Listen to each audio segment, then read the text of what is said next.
Hey guys, Mark again from Steve's Road. Kind of recently had a conversation with a good friend of mine, a worship leader at my church with me, and kind of grown up with him as we've matured in our worship leading and playing music together.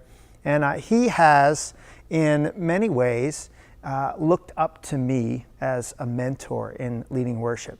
And for myself, there's lots of guys and ladies that I look up to as I go to lead worship. And they do a lot of things that I want to attain to, just like my friend looks up to me and says, man, I want to be like that someday.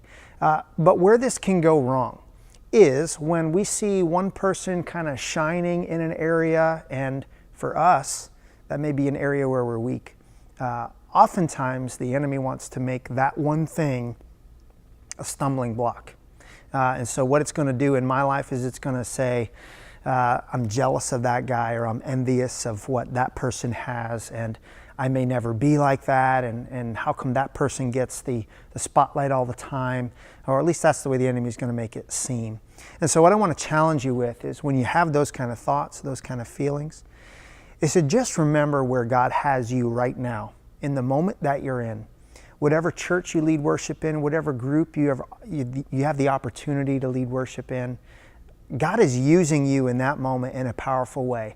And if we let our thought life and our emotions get carried away with thinking about what we don't have or what we wish we could have, we're going to miss out on the opportunity that God has us in to lead worship for people who may be hungry to hear from Him, need to know about His love, and our passion for leading people to Christ is going to be diminished if our heart is somewhere else.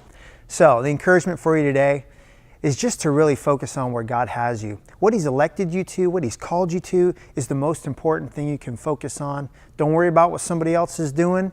Do what God has you doing right now, and go at it with everything you got. Once again, Mark from Steve's Road. We'd love it if you'd share this video with some of your friends, or maybe somebody who needs some encouragement. The links are right beside me here. Take a few minutes to share that with somebody you know, and we'll see you soon. Peace.